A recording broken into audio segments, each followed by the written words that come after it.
Baby, you can call me a bitch, but don't ever call me sweet. You can call me difficult, but don't ever call me easy. You can call me a cat lady, but at least it's better than being called Chad's lady. And that's all the rhymes I have in me today, but I just came here to say that I never met a woman who got anything she wanted by smiling her way there. And I've never made $1 from being the easygoing, chill, laid-back, boys kind of girl. Because I'm not one of the boys, I'm a girl's girl and a girl's woman. And if there's anything I've learned from my 34 years on this earth, it's that you cannot sweet your way into greatness when greatness is forged from rising above the men who wanted to keep you sweet so you stayed small. Be big, be brash, be bitter, and be bold, because it's not honorable to keep the peace when they choose to disturb your peace. And that if given the choice between the gilded cage of his empty promises and the darkness of the unknown, I hope you always choose the unknown. Because as Maya Angelou once said, I know why the cage bird sings. And biddies, I hope you dare to do more than just sing for your freedom. I hope you dare to fly towards it.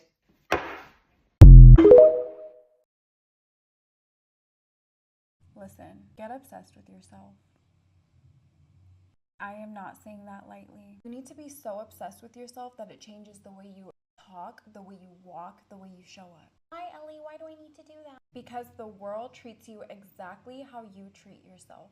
This is the mirror effect. When you start pouring energy into yourself as you are right now, when you start taking care of yourself, when you actually start being your biggest supporter, you send out a very powerful signal into the quantum field of possibilities.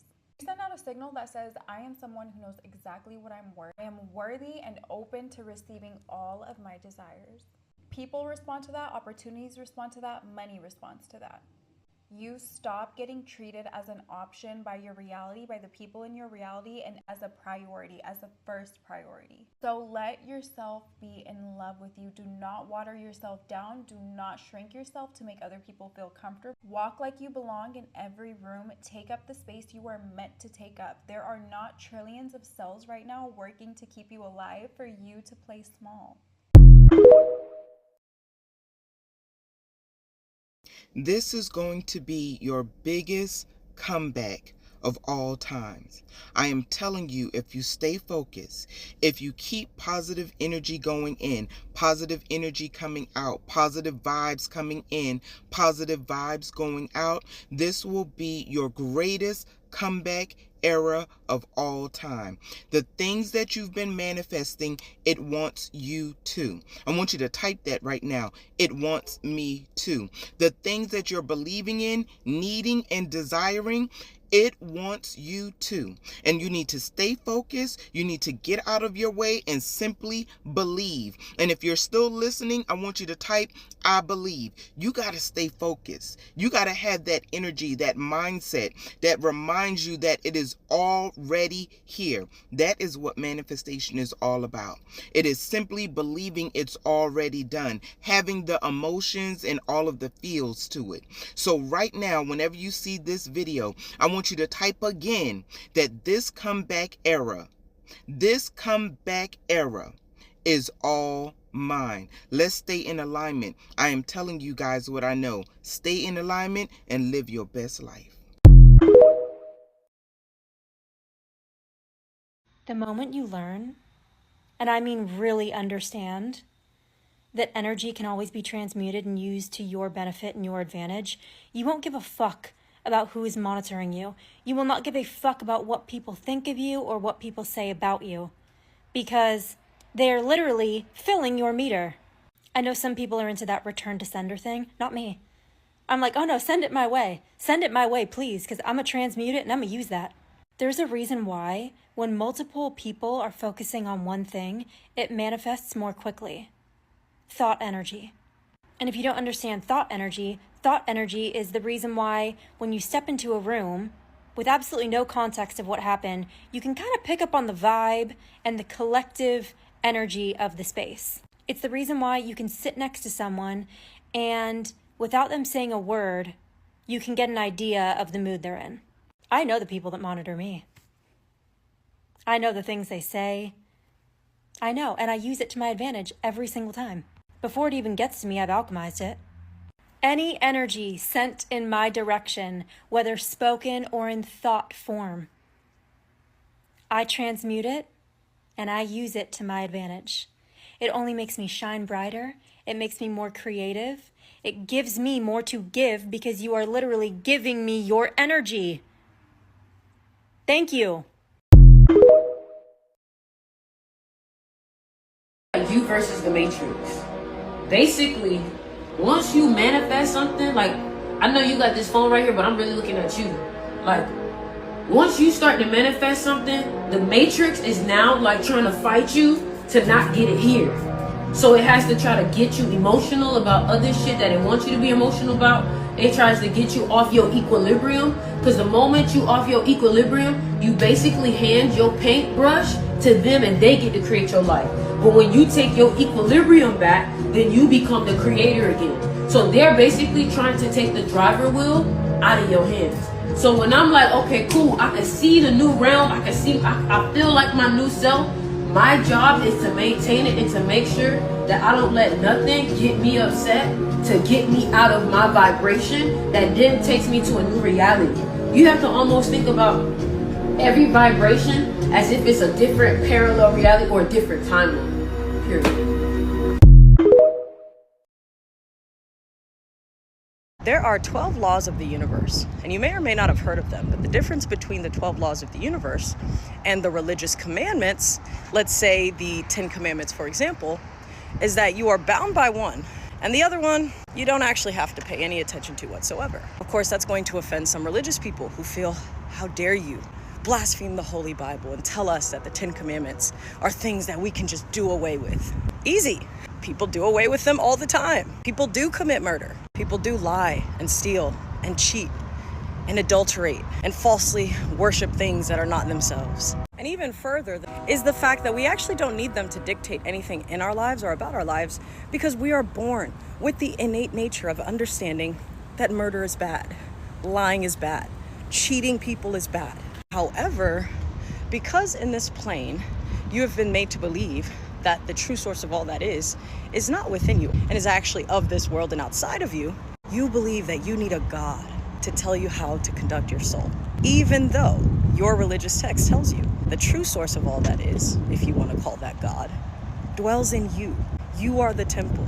You believe that you are born evil, and so you go seeking religion. You go seeking the God of this material world, and you even baptize yourself in water. And I'll say rebaptize yourself in water, because you come in the womb, baptized in the Holy Spirit, in the womb of water, which in your religious text is called the Matrix. Which brings me to my main point, the 12 universal laws of the Matrix, the cosmos, the universe, nature. First law is the most important, and the reason why we are here in this plane to begin with, and it is the law of divine oneness, which tells us that everything is not only connected, but everything is the same thing, manifested differently, which is actually substantiated by the religious text, which tells you that you do well to know that God is one. Demons know also and tremble, which is the true meaning of the verse that Christians often misquote to believe that demons tremble at the mention of Jesus' name. Nowhere in their text does it say that. It says that they tremble at oneness. Second law of the universe is the law of vibration, which tells us that all things, inanimate and animate, intangible and intangible, have vibration. And that vibration exists within a specific frequency. Imagine being tuned into a radio station, which is a frequency. When you're turned onto the hip hop and R&B frequency, you're only going to get music or vibrations that match the frequency of the hip hop and R&B station. Meaning in order to get pop, alternative rock, you're going to have to change the station or the frequency. Which brings me to the third law, which is the law of correspondence, which tells you that your external reality is a direct result of your internal thoughts. So in order to align with a specific vibration or frequency, your thoughts have to match it, which is the perfect segue into the fourth law, which is the law of attraction. Likeness attracts likeness. Of course, we have been taught that opposites attract. Lie. To the person who's going to say, well, in physics, we do see that opposites attract. I would say to that person, the difference is that yes, we are electric. However, we are internally electric, meaning that everything that happens in our reality comes inside outside. However, when you're talking about electromagnetism, you're talking about something that endures outside forces. It's outward inward, meaning they are only attracted to each other as a result of a magnetic field. Without those outside forces, it wouldn't look like that. The fifth law is the law of inspired action, which essentially just states that when you are aligned with who you truly are, inspiration will come to you. You don't have to force it. Because again, remember, you are the true source of all that is. You are creative because you create. The sixth law, which is the law of perpetual transmutation of energy, states that everything is fluctuating and growing. Therefore, if it lacks evolvement, change, something is wrong. The seventh law is the law of cause and effect, which states that for every cause, there is obviously an effect. Our thinking creates the cause, and our experiences are the effect. The unironically eighth universal law, and my personal favorite, is the law of compensation, what some people call karma. You reap what you sow. What you give to others shall be given to you. What you withhold from others shall be withheld from you. It is unavoidable. It is a universal law. Which is okay, because the ninth universal law tells us that everything is relative anyway. We perceive the world how we want to. Because the 10th law of the universe tells us that there is a law of polarity, meaning everything in the universe has an opposite, we know that there are vast realities existing. But don't fear, don't fret, don't create anxiety in your thought processes. Flow like water, because that is the 11th law of the universe, which is the law of rhythm. Everything has a nature and a season. You in your life have seasons too. At a collective level, we have seasons. Astrology, which is substantiated by the religious text, which tells you that you should use the sun, the moon, the stars for signs and seasons. Genesis 1. And the final law of the universe, which is equally as important as the first, is that there is a law of gender. And that law is quite contrary to what you've been taught, which is to follow social constructs about femininity and masculinity that are not real because they are constructed, crafted, created. The universal law tells you, however, that life is only in alignment for you when your masculine and feminine identities come together. To exist only in one is to exist as half of yourself. Nothing done halfway can reach completion. Here's the most important nugget of truth for all of those who stayed through this very long video. I have previously said that they are bound by the laws of the cosmos, which requires them to tell us the truth. Throughout the course of this very long video, where I have described all 12 of the universal laws, not in a single one did I reveal that they are required to tell us the truth. So let me explain. If they, being the powers that be, tell you the truth, then they believe they get to escape the laws of the universe, that they will avoid the law of compensation. They will avoid karma because they told you. And since they told you, you willed what happened to you. You gave compliance, you agreed, you cooperated in your destruction. They hide the truth in plain sight. They put it in the movies, the TV shows, the entertainment, the sports, the news. They put it in the papers, the books, on social media. And most importantly, they put it in the religious texts because they have to. Unfortunately for them, who are metaphorically deemed the fallen angels and therefore cannot reascend into heaven, aka the height of consciousness, they don't know what we know, which is that unfortunately for them, they did not escape the laws of the universe. Ashe. This is your reminder that you can really have every single thing that you want out of life. It's just going to require you to stop white knuckle gripping the people, places, and things that the universe has repeatedly and clearly shown you are not meant for you, because you're fighting this rejection and you are swearing that your life is over, when in actuality, it's about to lead to the best thing that's ever happened to you. I'm telling you, detachment is your very best friend, because you do not know if the outcome of any given situation is good or bad. So why not gaslight your brain into thinking that this is the very best scenario? If you were seeing this video, stop motherfucking scrolling. The universe has sent me directly to you to tell you everything that you need to know in here. As always, no captions, no hashtags, no bullshit. Listen the fuck up, because this one is big. I want you to save this video and come back on March 6th, 2025. The date will be 3/6 numerology 9. This is huge. to hold you further accountable to the alignment of this message, I want you to type below in the comments, I am so lucky that everything works out for me, because everything is literally about to. You see, this message came to me in the middle of the night at 11:11 last night, literally proof here. So I am not making this shit up. It hit me. I woke up, I typed all this shit out, and let me tell you, this one has been coming for a while, and you've been feeling it too. And I get the feeling that you are someone who actually has a lot of magic, a lot of power, and you've had really weird things come out of the blue, miracles, if you would, surprise you in life, but you've never really learned how to trust this. And what you need to understand right now is the universe has been putting a lot of trial and tribulation in front of you and in your whole path. And while this has seemed like so many setbacks after so many setbacks, you have done a lot of clearing, especially this year. I have the feeling you thought this year would be your year, and you learned that it definitely wasn't. It was exactly the opposite of what you thought it would be. And next year isn't going to be quite what you thought either, but you are very, very fucking close. And I know you want it now. I know you want it fast, but let me tell you something. You are someone throughout your journey that has had such profound magic in your essence, your aura, your energy.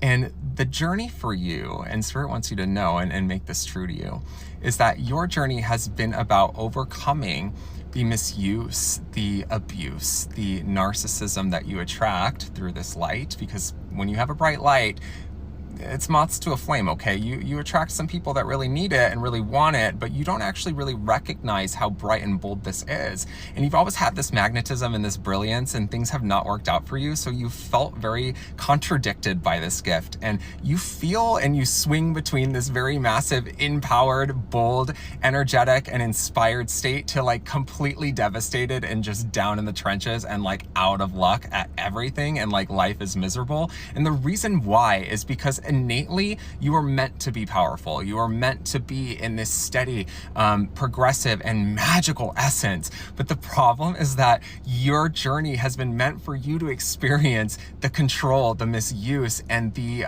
disruption of what happens around you when people notice this power. So you've likely attracted a lot of narcissists in family and friends and lovers, and these people have not really fully understood your magic. They've seen it, but they've wanted it or wanted to use it, but they've also had a lot of envy. You have karmically mirrored so much of what they lack that this has turned against you. It's almost like you've seen yourself as the problem, but you're actually the medicine, and people are just addicted. Like anything can, like a lot of drugs are medicine, right? But like if you misuse them or abuse them, it leads to fatality and craziness. So it's kind of like that with your energy. It's so intoxicating, so magnetic, and so necessary and so needed for the future, for the collective, for the development that life is taking, especially as next year unfolds. And this is 369, right? The Nikola Tesla, this ultimate manifestation of this significant power and number. And today's date is even also 1, 2. So this is 3, this is 6. So like, you see where I'm going, right? And like,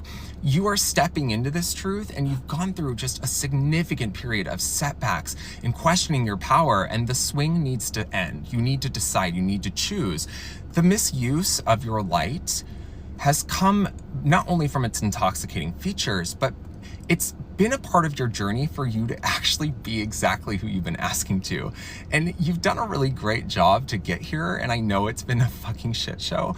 So just know I'm giving you a virtual hug and I love you. But you really had to stumble through this and question your power the whole time, because the universe is asking you to have unshakable certainty in your conviction, in your energy moving forward. And it's taken a lot of lack, distrust, abuse, and shortcomings to look in the mirror and see yourself as the thing that everyone else sees you as, even if they don't show it.